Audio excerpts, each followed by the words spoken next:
Hello children, आइए continue करते हैं पाठ 12 विद्युत तथा परिपथ के अभ्यास के प्रश्न।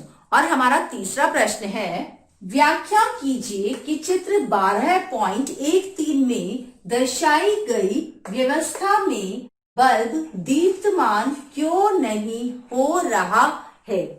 अकॉर्डिंग टू द क्वेश्चन आपसे ये कहा जा रहा है कि चित्र 12.13 जो दिया हुआ है, इस अरेंजमेंट के अकॉर्डिंग जो बल्ब है वो लाइट अप क्यों नहीं हो रहा, बल्ब जल क्यों नहीं रहा।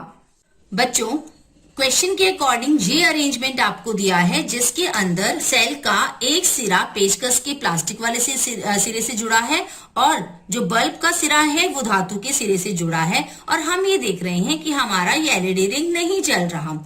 ऐसा करते हैं, अरेंजमेंट को थोड़ा सा बदलते हैं और जो ये तार जो प्लास्टिक वाले से जिस सिरे से जुड़ा था उसको धातु के पास लेकर आते हैं। हम क्या देख रहे हैं, हम देख रहे हैं कि बल्ब जल उठा है। इसका मतलब प्रॉब्लम कहाँ थी, प्रॉब्लम ये थी कि हमारा तार जो था वो प्लास्टिक वाले सिरे से जुड़ा था और प्लास्टिक जो है वो एक विद्युत रोधक होता है। इसकी वजह से हमारा सर्किट यानी कि जो विद्युत परिपथ है वो पूरा नहीं हो पाता और बल्ब जो है वो नहीं जलता। और अगर हम इसे वापस पुराने अरेंजमेंट पर लेकर जाएंगे तो हम ये देखेंगे दोबारा से बल्ब जो है वो बुझ गया है। तो यही आपको लिखना है। क्योंकि बल्ब का एक सिरा पेचकस के प्लास्टिक वाले सिरे से जुड़ा है। और बच्चों, प्लास्टिक क्या होता है, विद्युत रोधक।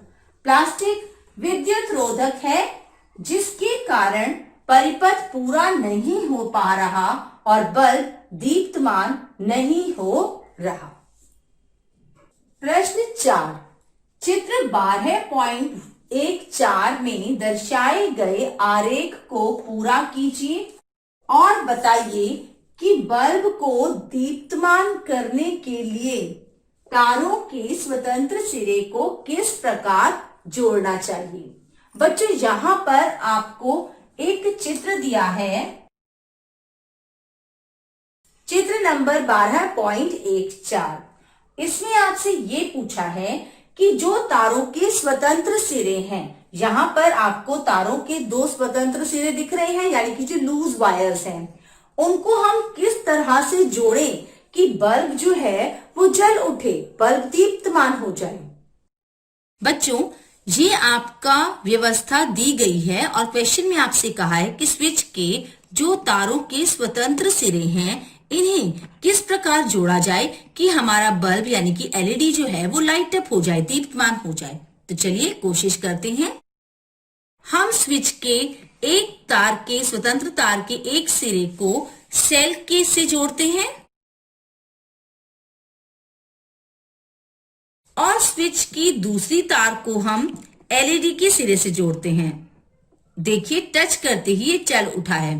क्या कारण है इसके जलने का, क्योंकि अब हमारा सर्किट देखिए, हमारा जो विद्युत परिपथ है वो पूरा हो चुका है। यही कारण है कि स्विच के तारों को इस तरह से अरेंज करने पर एलईडी लाइट अप हो जाएगा।